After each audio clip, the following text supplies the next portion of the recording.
Bonjour à tous les amis, c'est Jordan. Nous sommes le dimanche 4 novembre, il est 8h30 et je suis à Saint-Malo pour vous faire vivre le départ de la Route du Rhum 2018.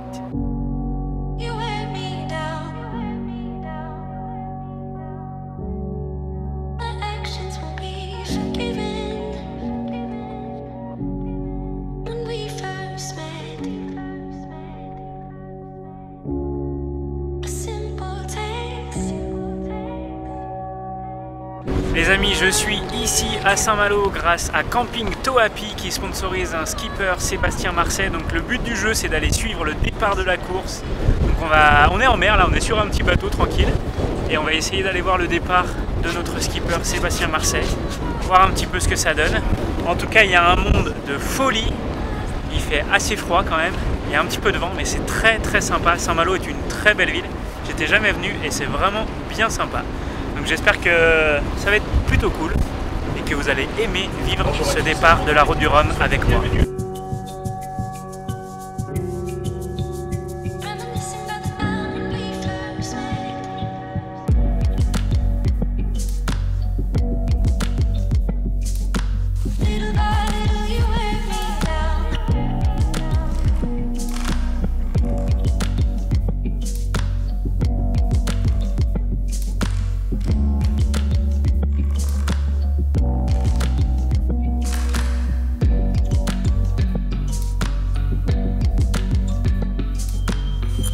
Derrière moi, juste là-bas, c'est le bateau le plus grand de la Route du Rhum. C'est un ultime, celui de Francis Joyon. Et c'est vraiment impressionnant. Est-ce que, pour ceux qui ne connaissent pas du tout la voile, vous pouvez nous présenter un petit peu, on a vu plusieurs types de bateaux. Est-ce que vous pouvez nous parler un petit peu de ces catégories de bateaux? Oui, alors globalement, il y a 5 classes. Alors, il faut comprendre que chacune, sur ces 5 classes, il y en a 4 qui sont régies par des règles de classe. Donc par exemple, il y a la classe des ultimes, qui sont les plus gros bateaux, qui font au maximum 32 mètres par 23 mètres. Ensuite, il y a une classe des IMOCA. Les IMOCA, ce sont les bateaux qui font le Vendée Globe, qui ne doivent pas dépasser 60 pieds. Ensuite, il y a la classe des multi 50, qui sont des trimarans qui ne doivent pas dépasser 50 pieds. Je vous la fais courte au niveau des règles, pour simplifier. Oui, bien sûr, bien sûr. Ensuite, il y a les classes 40, qui sont des monocoques, qui ne dépassent pas 40 pieds. Donc ça, ce sont 4 classes qui sont régies par des règles extrêmement strictes, qui font que les bateaux veulent la volonté de faire naviguer des bateaux avec des performances les plus proches possibles pour que justement la différence et le classement se fassent sur la compétence des skippers. D'accord. Voilà, donc c'est globalement l'esprit de ces 4 classes. Et il y a une 5e classe qu'on appelle la classe Rhum, dans laquelle on met tous les bateaux qui ne rentrent pas dans les 4 premières. Ok. Donc c'est tout l'intérêt de cette Route du Rhum, c'est de mêler sur la même ligne de départ des professionnels à la François Gabard ou Thomas Coville et des amateurs qui font ça en prenant des jours de vacances.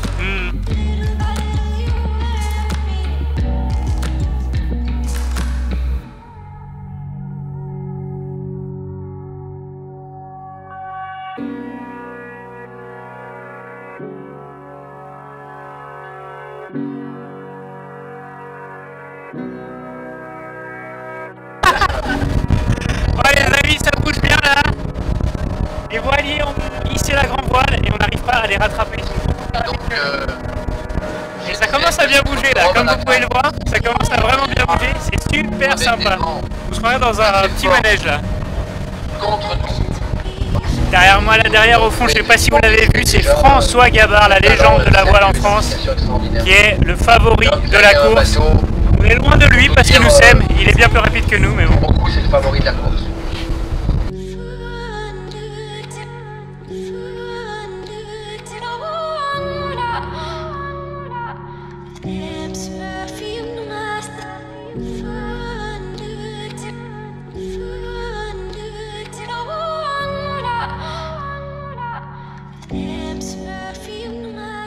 Le bateau Sodebo que vous venez de voir, c'est le bateau de Thomas Coville, un ultime, donc qui est également l'un des favoris de la course avec François Gabard et Armel Lecléache.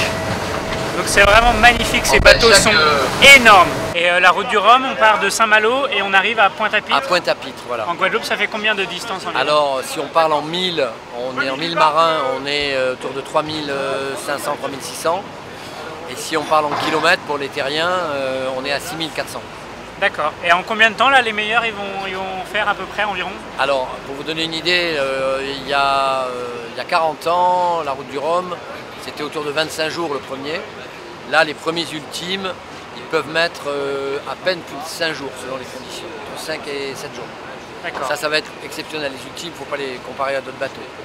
Après, ça va passer à 10 jours, 11 jours, 8 jours, ça dépend des conditions pour les IMOCA, les multi 50. Et après, pour la classe Rhum, ça va aller de 14 à 23, 24 jours, ça va dépendre. Bon les amis, le départ dans moins de 2 minutes. On a mis les gaz là, ça se coupe bien, ça se coupe vraiment bien. Et ça va démarrer dans 30 secondes. Dans 30 secondes, le départ de la course, on va voir les bateaux derrière moi certainement, qui vont arriver à toute vitesse, à toute vitesse. Ça va être impressionnant, impressionnant. Et j'ai pas le mal de mer, hein. Il y en a d'autres qui l'ont, mais moi je n'ai pas le mal de mer pour l'instant. Je vais peut-être pas faire le malin parce qu'on va être encore en mer pendant un petit moment, donc je vais pas faire le malin.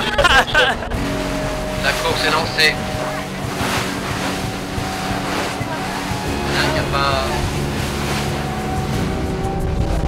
C'est parti, la course vient d'être lancée. Les marins sont partis. On essaye de prendre un petit peu d'avance sur eux, mais je pense qu'ils vont vite nous rattraper. C'est impressionnant, là ça tout bien, on va bien vite. Donc on va essayer de prendre un petit peu d'avance, essayer de pouvoir vous filmer ça, mais on se reçoit beaucoup d'eau, beaucoup d'eau. Donc j'espère que ça va donner des images sympas, mais c'est pas gagné d'avance.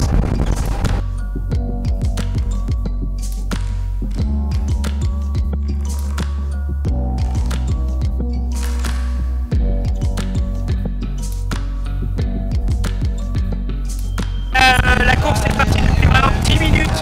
Les bateaux ultimes, les plus gros bateaux qu'on a vus tout à l'heure sont déjà très loin, ils nous ont largement semés. Donc là on essaye d'aller à un endroit, à une pointe, pour essayer de voir du coup Sébastien Marcel, le skipper de l'équipe Toapi, pour essayer de l'apercevoir. Il y a d'autres bateaux qui sont à peu près par là-bas derrière, c'est des multi 50 et ils vont également beaucoup plus vite que nous, donc je pense qu'ils vont vite nous semer. C'est impressionnant la vitesse des bateaux. Il y a un nombre de bateaux, c'est incroyable. Donc j'espère qu'on va pouvoir voir Sébastien qui est parti pour environ 15 jours de course. Bon vent à lui, bon courage pour sa course. Et je m'excuse par avance pour les images que je vous filme, mais c'est pas évident parce que ça bouge vraiment beaucoup. Donc j'arrive pas à faire des images bien stables. Comme vous le voyez, même là, je bouge dans tous les sens. Donc j'essaye, hein, je donne mon maximum, vraiment. Le débarras, c'est comment faire? On va mettre le reporter. Il tient pas le coup. Mais non, il va être au but. Je suis le reporter de mer. Ça va. Je me suis pris plein d'eau là, j'ai pris une petite douche. De sortir à l'extérieur. C'est toujours la galère pour filmer.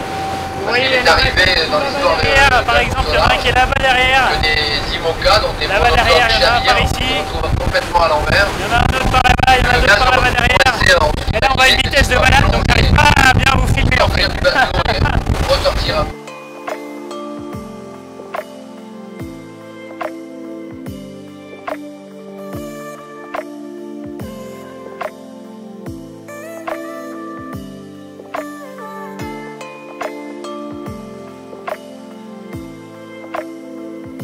Donc les amis, le bateau Camping Toapi est juste là-bas derrière moi. Ça fait maintenant plus d'une heure que la course est partie.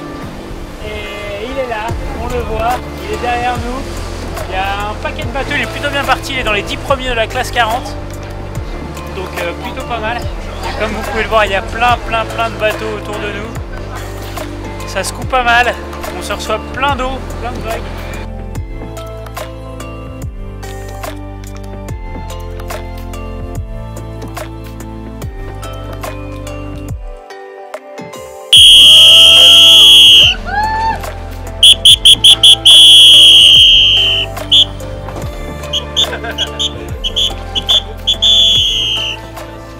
Dernière question, vous avez participé à la Route du Rhum il y a 20 ans.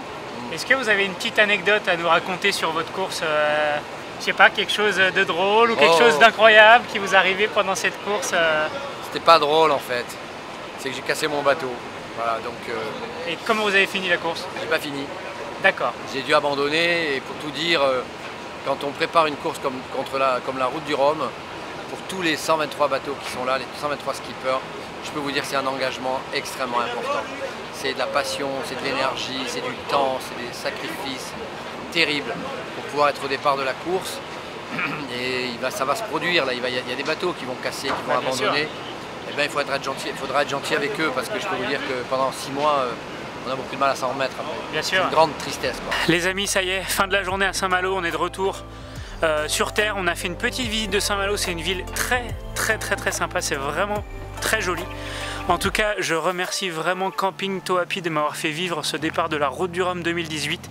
C'était une expérience vraiment incroyable que j'aurais certainement d'ailleurs jamais vécu sans eux. Donc merci beaucoup à eux et merci à vous parce que c'est grâce à vous qui m'ont invité. Donc voilà, j'espère que ça vous a plu. J'ai fait au maximum de mes capacités pour filmer en bateau parce que ça bougeait vraiment beaucoup. Donc voilà, si vous avez aimé la vidéo, n'hésitez pas à lâcher un petit pouce bleu, n'est-ce pas Hugo? Un petit pouce bleu, hein. Toujours le petit pouce bleu. Et si c'est la première fois que vous regardez l'une de mes vidéos, n'hésitez pas à vous abonner également juste en dessous si vous avez aimé. Et puis si vous voulez être au courant dès que je vais sortir de nouvelles vidéos, je vous dis à très bientôt pour de nouvelles aventures et je laisse le mot de la fin à Hugo. Ciao ciao.